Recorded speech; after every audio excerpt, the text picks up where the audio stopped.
Well, we're really excited to play Alabama and get uh, back home. They have a great team. Watching tape on them, they're very explosive, really good on defense. Obviously, have probably the best player in college football on defense and the best player in college football on offense. Bryce Young, if it's possibly better than it was last year, he is on tape. Big physical offensive line and defensive line. But we're going to be very excited to get in our stadium and play them on a national CBS game. Okay, with that, I'm ready. All losses are tough, but that first loss, some kind of how a team takes it can define a lot. How are they? How they bounce back after that? Well, I think we're fine. After the game, on the bus I was on going to the airport, I went back and talked to each and every one of them. The great thing about it, the sad thing is we lost, and the great thing is we're not used to it. That was only 2 losses in the last 10 games, but it hurt. We had guys that were crying. But every Saturday you put yourself in that situation, and you just try to do the best you can as a coach and as a player. But we're going to flush it out of here in the first half of our meeting, and then the second half is going to be on to Alabama, and we've got to learn from some things that we did that we have to not do. And once we get that handled, we'll move on. We don't have time. We got University of Alabama coming in here, and I'm sure we'll rebound and be excited to play. Obviously, you guys talk about mistakes and stuff, but it seems like just a handful of plays making mistakes and other team making you pay for it. I mean, how much do you emphasize that with just 5 plays or so? Well, those are the ones. It's like every play. So those are the ones that stick out. A guy can miss a tackle, or the one time we had a drive going and we threw a pass out to Hazelwood and we lost 5 yards, but we overcame that. We scored, we overcame that. Sometimes a guy misses a tackle wide open, a guy runs for a touchdown. It shows more, obviously on our fumble. Obviously we've talked about it. We've had that situation before, and it goes back for a touchdown. Those plays, field goal, those might not be that big a deal. You miss it early in the first quarter, it's just, so each play really matters, and we're going to not make a mountain out of a molehill. We should have played better. We should have not made those mistakes, but we got to move on. We got to learn from it. And if we can do that, then we'll be fine. Did Slusher get banged up again, Coach, late in that game? Not that I know of. He wasn't on the injury report today. But he does make us a better defense playing that nickel spot. Oh yeah, with that, KJ is carried. I mean, he's been great quarterback for you for 2 years. Yeah. Is he at times though trying to maybe do too much this year? I don't think so. I think his ball security hasn't been as good as what it was. We're a year ago carrying it, and I think he just gets caught up in the moment. If you look back at Ole Miss last year, he dove over those 3 guys and extended the ball and all that kind of stuff. And it was, I think he is trying to win the game, and probably that's about it, to be honest with you. My question is about offensive balance. I think there's some fans who think, let's just keep doing what we're doing. And I'm wondering, like, if diversity, misdirection, trying to get Malik the ball, all those have value to you. What's the balance maybe between doing both? Well, you go into a game basically thinking that you're going to be about 50-50, 50 run, 50 pass, and you have your packages with different guys. Bless you. And but then during the game, you go with what's working for you, and there's always that fine line where you go, well, just keep doing it, and then you're setting somebody up for something else. sometimes it works, sometimes it doesn't. For instance, with on one of Hornsby's plays, we didn't pitch it back to KJ. If we do, Knox is wide open. That was the play. And for whatever reason, there was a little bit of penetration on Jones's guy. He decided to run it instead of pitch it back. If we pitch it back, I think the guy's wide open. We score a touchdown. So those are things that we felt like we had those are all come in 2-play series, one to set up the other one. Hopefully, obviously, you're trying to get success on both. But our problem right now, and it's not a problem, but we have a lot of good wideouts. We have a lot of good running backs, and getting each one of them carries and things of that nature. We're just trying to win a game, but sometimes things go. The last drive, for instance, whether we were supposed to or not, I was trying to score a touchdown, and we had down there 2nd and 5, and I was trying to milk the clock and score. I would, we'd already seen things during the day that, Missouri had missed their kick and things straight up and this, that, and other, and I just thought we could score, go for 2, and get up 6, and if it was under a minute, I was going to score. Well, we were 2nd and 5. We had the unfortunate snap hit Rick in the butt. And so that changed a little bit of our thinking at that point as well. But we just try and do what we can win. But the game plan will have a 50-50 run to pass. And we're going to take really what's kind of going well for us or what they're going to give to us. You have a plan of what the defense has done against other opponents. And then if they change on you've got to change too. Sometimes that's throwing the ball. Sometimes that's running the ball outside, whatever it may be. So you play Alabama within a touchdown on the road last year. Yeah. What do you take from that game that maybe they can't beat us every year, and like things you can do against them? Well, Alabama's, they can beat you before you ever run out on the field. And programs like that, Georgia, I don't know, in other conferences, maybe USC's that way. I don't know. Maybe Oklahoma is that way, per se, in the Big 12 or whomever it may be. But I think what happens when you play somebody close and you start having some belief that, we got a pretty good team. We can go out and not make mistakes, play well, play hard, get some turnovers, things of that nature, and you have a chance to win the game. And certainly that's where we're at now with our football team. A lot about, the one big fumble, but the defense also hasn't forced any turnovers in the last 2 games. So how important is it to solve that? And how do you actually go about doing that? We'll work on it every day. I mean, you're right. We haven't got any turnovers, not many all year. And we're very aware of it. We do strip tackling, and we have ball security where one side's holding on, the other one's trying to get it out. But for whatever reason, we just haven't got them out of there. Part of that is we have to get better at tackling, obviously when you tackle them, you have a chance to strip it a little bit better. And tackling has a lot to do within the box, but outside the box is where we're noticeable, and we just got to close the area down. We've got to cover closer so we can get a guy if he catches on the ground and things of that nature. I think we did get better, but we got a long way to go in that. And I know it's early in the week, but have you talked to Drew at all yet about, facing his former team? And I know that's coming more common now with the portal and everything, but what is that like for players, you think?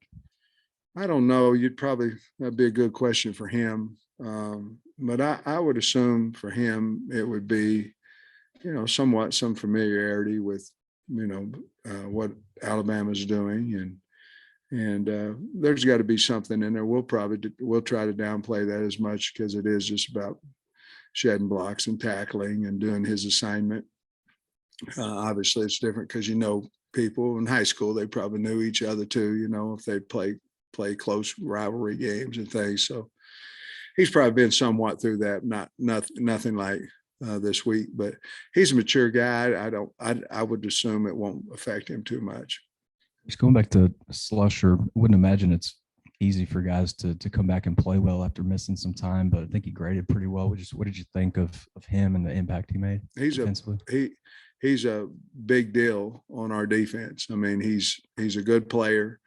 That nickel spot in our defense is probably, you get outside the core, it's probably the most important position that we have.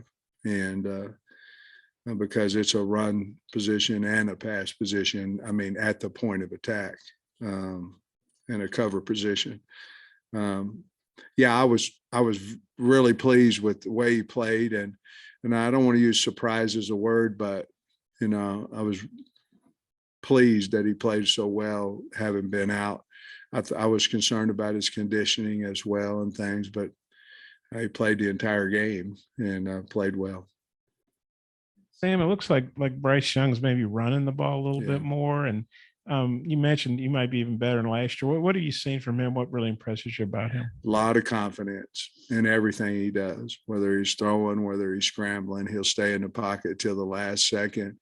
When he gets outside the pocket, he just looks comfortable. Like, I could run it for a touchdown. I can throw it for a touchdown. I'm just going to do kind of whichever one I decide to do. And he's been so hard to tackle for the teams that he's been playing. Texas is the only team really that put much pressure on them at all. And they did pressure him well. But I just think he's playing with an extreme amount of confidence. And he's obviously been a good player for probably since he was in sixth grade or whatever, but very, very, very, very confident. Got a lot of players around him. Got some really good backs. Will Anderson, he obviously had a monster year last year. What are you seeing from him? And is he doing something better maybe? Well, he had such a good year last year. He's right where he was last year. You have to have a plan for him. You have to look out there and go, okay, who can change the game on both sides of the ball? And you got to have to try to eliminate them as much as you can with your schematics or double teaming him or whatever it may be, turning of protection, whatever you're going to do. But I've seen him. He's took over a couple of their games defensively, just puts them in second 16, second 15, whether it's run or pass. They got a whole bunch of good players on defense on their D line too, but he sticks out still.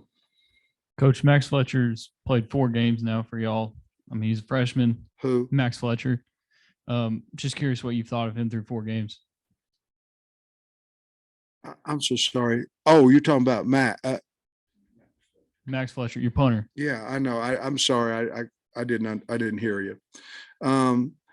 Inconsistent. Sometimes he's trying to match so much, like Smith, he was trying to keep him from returning the ball so much that it's like a pitcher aiming a ball versus just throwing it, punters have that same where he's trying to aim it, and he's not doing his regular motion. And, he had a couple of nice punts and they didn't have any return yardage, but on 2 of them, there was a reason because they were, 30-yard punts, 28-yard punts. I think just consistency with him. He's got to punt in a game like he does in practice, and I'm sure he'll get better at that. Your defensive ends have flashed quite a bit in the game, Sam, but did the interior defensive line play a little better Saturday night? I noticed Eric Gregory had a couple of plays in a row. Nichols had some plays. I think overall they made more plays. I think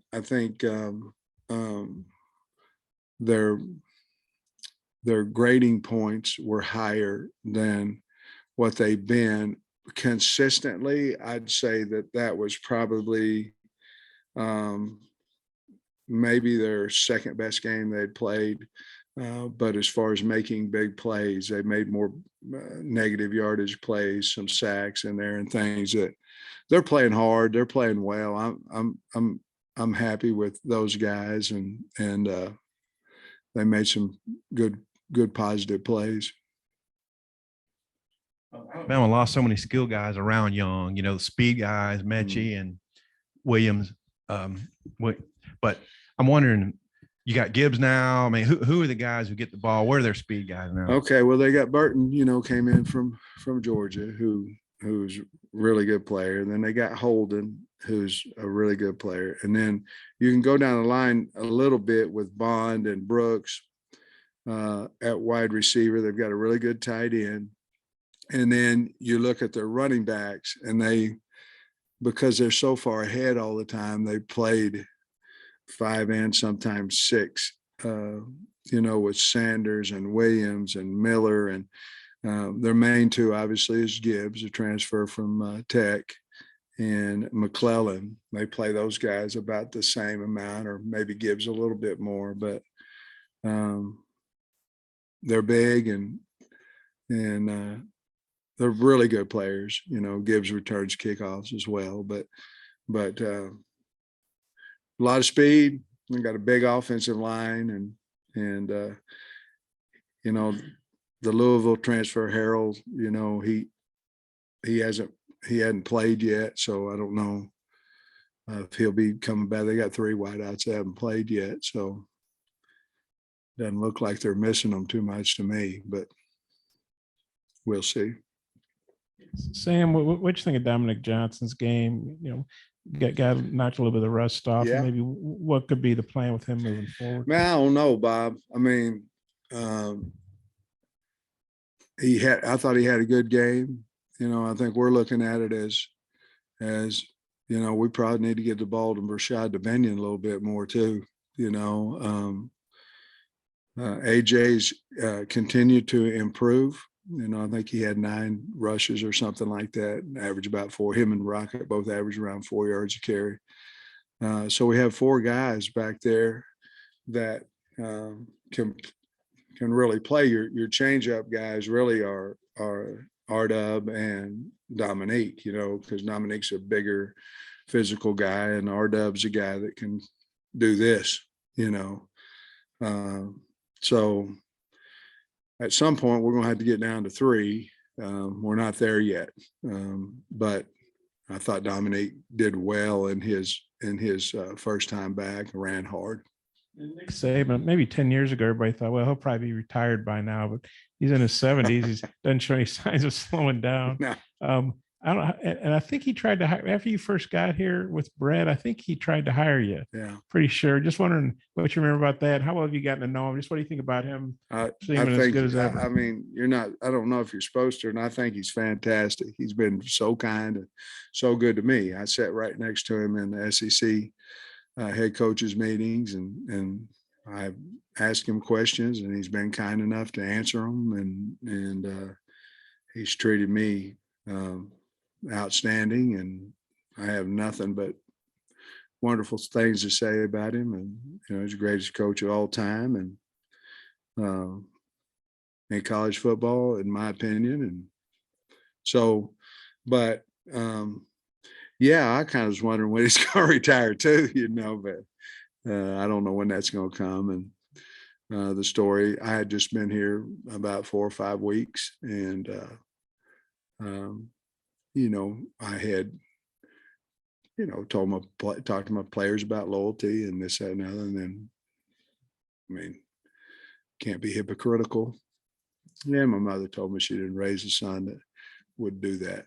So that was the end of that conversation. That's pretty flattering, though, wasn't it? That he came after you? Yeah, I mean, yes.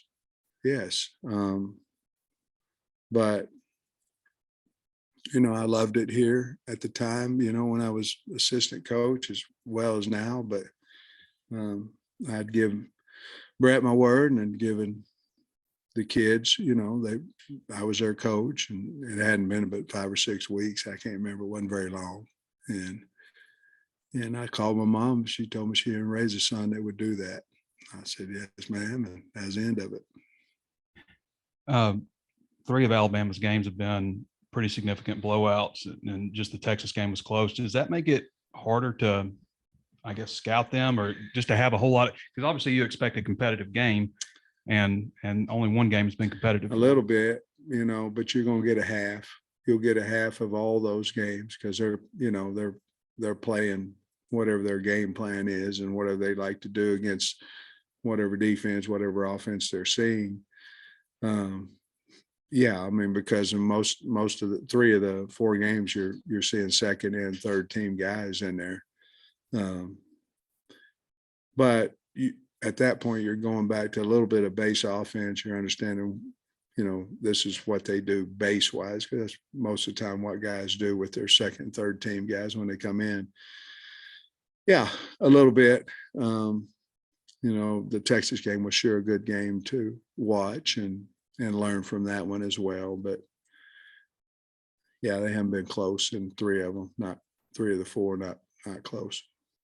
Curious about your analyst. How many analysts do you have on staff, and like what kind of assignments do they have? I'm sure you have some self scouting you have some staying ahead of your schedule, looking at opponents, and special teams analysts and all that kind of stuff. Yeah, we have 3 on both sides of the ball and a special teams analyst. And you're right. One of them would be responsible for us. One of them would be responsible for opponent. Well, actually 2 of them be responsible for opponents coming up. One of them would be responsible for helping with practice, getting all the scripts and all that kind of stuff up for practice. Hurd, our special teams guy, he's he does all of those same things, just in the special teams form. But that's really why we have 3, because we can kind of have us, them, practice type deals as their responsibility. Is that about what you've had in past years, and is that consistent with other It's teams? what we've had since I've been here, but no, it's not. I mean, some have 3, some have 10. It just depends on, I think, what your usage is with them, how many you think you need in there, and that's not a deal where anybody puts a limit on it besides the university. Sam, I'm curious what you and your staff's Sunday schedule looks like after a late game Saturday, traveling back, probably getting home early Sunday morning. Just when does that prep start? If I remember right, I think we got home around 2, something like that. I think we got here maybe 1:30, 1:45, something like that. Got home around 2. No matter what happens, where you're at, we have to have the film graded, ready to go, and the defense meets with me at 1. So I don't ever watch the tape on the plane. A lot of guys do. I never did as assistant either. A lot of times you'd win, then you'd see 4 or 5 bad plays, and it'd ruin your feeling of victory. And then you'd have coordinator Cheney. He used to bring his laptop back and go, "Can you believe you guys did this?" And I said, "Cheney, I don't watch it, so I can at least enjoy tonight, But I always go in no later than 9 on Sunday morning and try to get my tapes watched by 1:00 for the defense. And I meet with the offense at 2, and I meet with special teams at 3. And then right after that, we have a team meeting. Then we start. When I meet with somebody else, the other group is prepping. And then we have family dinner about 5:30, somewhere around 5:30.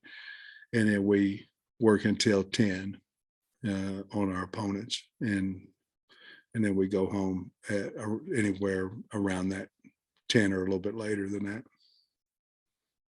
You said on radio Wednesday that there were a couple of guys out for the year. And I don't know if you meant Torian and Jalen or just what 2 guys you were referencing. Well, Cat is one of them, and Day. So he was in the meeting. Cartilage that we repaired, and if you repair it, that goes into a 3 to 4 month, and that was best for the kid. I mean, you obviously can trim cartilages and all that, and you have a fake knee like I do. If you trim it too much or don't have any bone in there, or you can elect to repair it. His it was intact, but it was loose, and they were able to sew it back in there and repair it. So that's what we wanted to do for him. Coach, kickers can sometimes be a mental position with Cam. He's been so good for you. Yeah. How do you make sure he doesn't let this bother him down the line? Does having a special teams coordinator like Coach Fountain maybe help with that? Well, I would hope so. Cam's such a unique kid. I mean, a great kid. We're going to put in perspective. He missed a field goal, and that's it. And he didn't lose the game for us. Heck, we had a chance for the game to. I mean, we had a lot more chances than that, and missed a field goal. We'll put it in perspective. I'll bet you he might miss another one, before it's all over. But he's gonna make a whole bunch of them too. So we're just gonna put it in perspective for him, which we have. And also, I was looking at some stats here. You've outscored opponents in every quarter except for the third. You've been outscored 41-13. You have any idea what's going on there? Or can you put your finger on anything? No. I mean, I wish I did. We're going to change up. I mean, we're going to have halftime at practice this week. We're just going to stop. And then we're going to come back and go good on good right when we come off of halftime. And we're going to change the way we stretch coming out of the half. And we got to change something. And you know what we're trying to do? We're trying to put it in our mind that we got to get going. We couldn't get out of our funk Saturday. I mean, we're still up. While the offense, I met with the staff, and then while they were meeting, trying to adjust, I was in the locker room talking to our kids because you could feel that we were behind by 30, and we were up, and you could feel it. And so I went in and started talking to them about, what we have to do, and made them aware that, we haven't started fast in the third quarter and things of that nature. And it was just blah, for a few minutes on the clock, maybe the entire third quarter. And it's been that way the entire year. You always worry about starting fast in the game, and we've been okay with that. It's the second half where I think every game this year we've been ahead, or we were behind at Missouri State, but we've been worse. They've either been closer to us or we've been worse behind in the third quarter of every game. And we have opportunities to put people away, and just haven't been able to do it. So it's on our mind. We're going to change a few things up at practice to see if we can emphasize a little bit better. Thanks, Coach. Okay, guys.